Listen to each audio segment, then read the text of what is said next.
Magandang araw mga bata! Handa na ba kayo sa bagong talakayan natin sa araw na ito? Mabuti naman at kayo ay handa na pakihigpitan ang iyong mga seatbelt sapagkat tayo ay maglalakbay na tungo sa panibagong kaalaman at pagkatuto. Hep hep! Hooray! Pakilakasan! Hep hep! Hooray! Okay, so bago tayo magsimula sa ating aralin ay meron muna kong ipapagawa sa inyo. Bawat hanay ay bibigyan ko ng isang sipi ng tula. Ngayon, ang inyong gagawin ay babasahin ninyo ang tula at susuriin kung ano ba ang inyong naobserbahan. Malinaw ba? Okay, so ibibigay ko na sa inyo ang tula.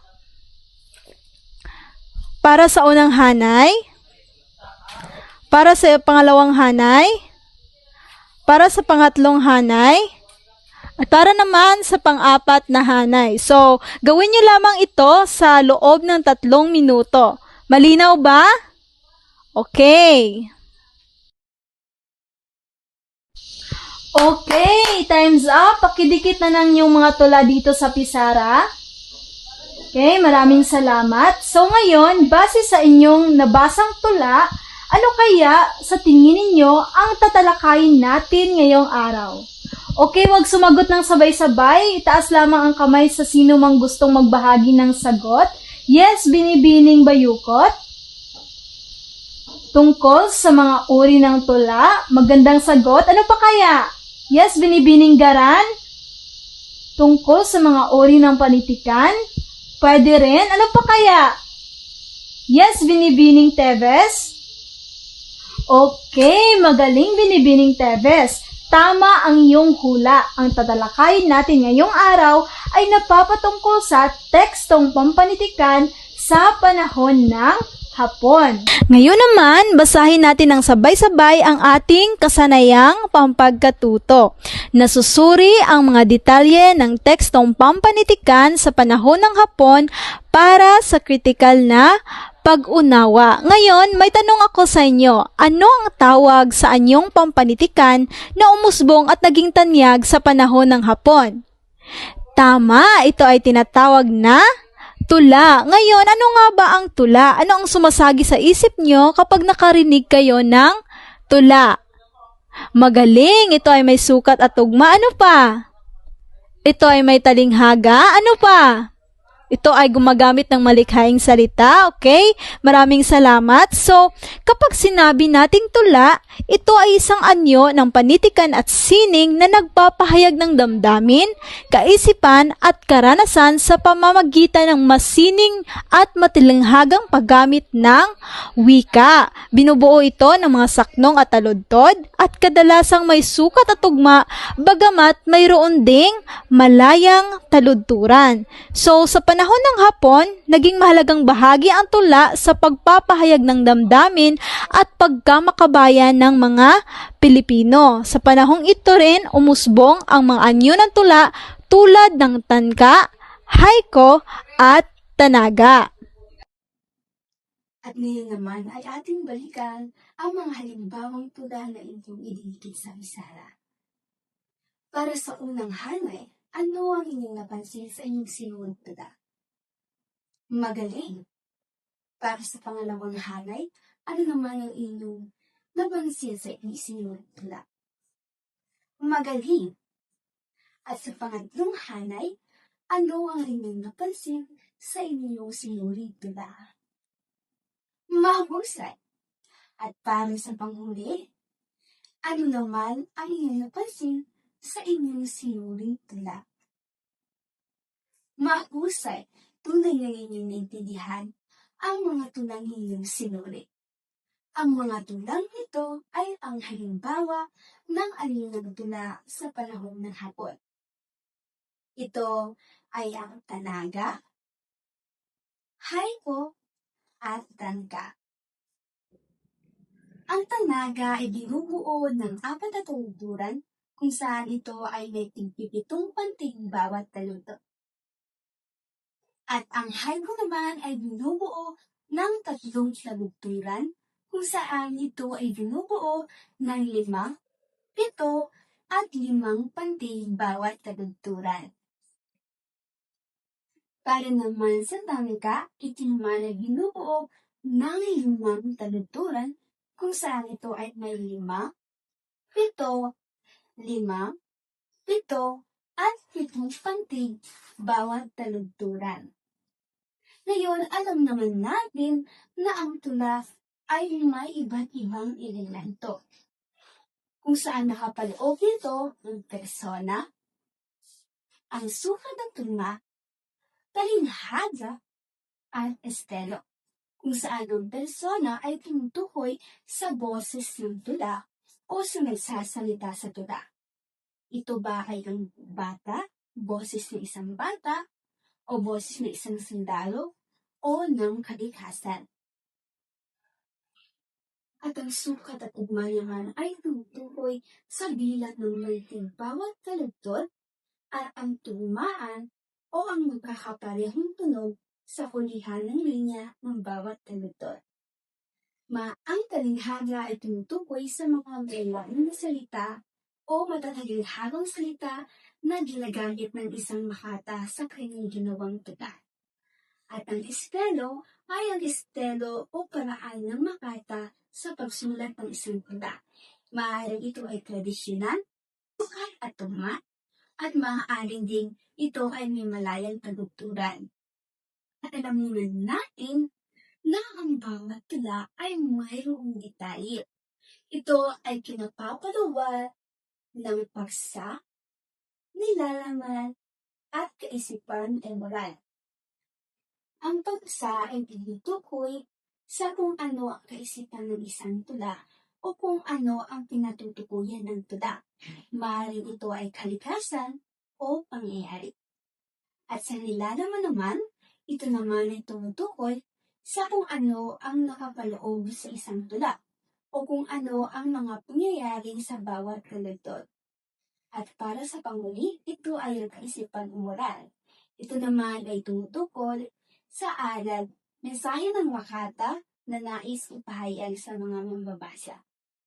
Ngayon, ano nga ulit ang 3 anyo ng tula sa panahon ng Hapon? Maraming salamat, Binibini. Ano naman ang mga elemento at detalye ng tula sa panahon ng Hapon? Magaling! Talagang kayo'y nakikinig sa diskusyon. Ngayon, magkakaroon tayo ng gawain. Kayo ay aking papangkatin sa 3 pangkat at ang bawat pangkat ay bubuo ng sariling tula gamit ang mga elemento at detalyeng natalakay sa 3 anyo ng tula sa panahon ng Hapon. Ang unang pangkat ay gagawa ng tulang haiku. Pangalawang pangkat ay gagawa ng tulang tanaga. At ang panghuling pangkat naman ay tulang tangka. At pagkatapos makabuo ng tula, pipili ang bawat pangkat ng 1 o 2 kinatawan upang ibahagi sa klase ang tulang nabuo at magbigay ng maikling paliwanag tungkol sa mahalagang kaisipan nito. Ngunit bago ibahagi ang tula, narito ang pamantayan. Pagkamalikhain may 10 puntos, kawastuhan may 10 puntos, kaisahan at may 10 puntos, at ang kabuuan nito ay 30 puntos. Magaling! Palakpakan natin ang bawat grupo. Bakit nga ba mahalaga ang persona, sukat at tugma, talinghaga at estilo sa pagbuo ng tula? Maraming salamat, Binibini. Mahalaga ang elemento ng tula dahil sila ang nagbibigay ng damdamin, ritmo, lalim at kakaibang ganda sa tula. Sa pamamagitan ng mga elementong ito, mas nagiging mabisa at makabuluhan ang pagpapahayag ng mensahe at emosyon ng makata sa mga mambabasa. Naiintindihan nyo ba ang mga elemento ng tula at ang 3 anyo ng tula sa panahon ng Hapon? Ngayon, sa ating pagtataya ay may 2 uri sa pagsusulit. Una, may pagpipilian. Pangalawa, ay pagtutukoy. Sa bilang 1 hanggang 5 ay may pagpipilian. At bilang 6 naman hanggang 10 ay pagtutukoy. Ngayon, simulan natin ang pagsusulit. Panuto sa may pagpipilian o multiple choice. Piliin ang tamang sagot, isulat ang titik ng tamang sagot. Simulan na natin. Bilang 1. Alin sa mga sumusunod ang tulang may 5, 7, 5 na pantig? Ulitin ko. Alin sa mga sumusunod ang tulang may 5, 7, 5 na pantig? A. Tanaga, B. Tangka, C. Haiko, D. Soneto. Tapos na. Pangalawang bilang. Ang tanaga ay binubuo ng ilang taludtod. Ulitin ko. Ang tanaga ay binubuo ng ilang taludtod. A. 2, B. 3, C. 4, D. 5. Tapos na. Pangatlong bilang. Ilang pantig ang karaniwang taglay ng bawat taludtod sa tanaga? Uulitin ko. Ilang pantig ang karaniwang taglay ng bawat taludtod sa tanaga? A. 5, B. 7, C. 8, D. 12. Pang-apat na bilang. Ang tangka ay may sukat na, ulitin ko, ang tangka ay may sukat na A. 5, 7, 5, B. 5, 7, 5, 7, 7, C. 8, 8, 8, 8, at D naman ay 7, 7, 7, 7. Panglimang bilang. Ano ang karaniwang paksa ng haiku? Ulitin ko. Ano ang karaniwang paksa ng haiku? A. Pag-ibig, B. Kalikasan, at C. Politika, at D naman ay digmaan. Tapos na ba sa may pagpipilian?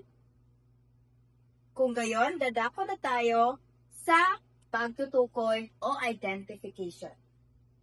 Panuto. Tukuyin kung anong elemento ng tula ang inilarawan sa mga sumusunod. Bilang 6. Tumutukoy sa nagsasalita o bumibigkas sa tula. Uulitin ko. Tumutukoy sa nagsasalita o bumibigkas ng tula. Tapos na ba ang lahat? Sa bilang 7, pagkakahawig ng tunog sa hulihan ng mga salita sa taludtod. Uulitin ko, pagkakahawig ng tunog sa hulihan ng mga salita sa taludtod. Tapos na. Bilang 8. Bilang ng pantig sa bawat taludtod ng tula. Uulitin ko, bilang ng pantig sa bawat taludtod ng tula. Bilang siya. Pinakapaksa o pinag-uusapan sa tula. Uulitin ko, pinakapaksa o pinag-uusapan sa tula. Tapos na. Pang-10. Paraan ng paggamit ng wika na may malalim at hindi tuwirang kahulugan.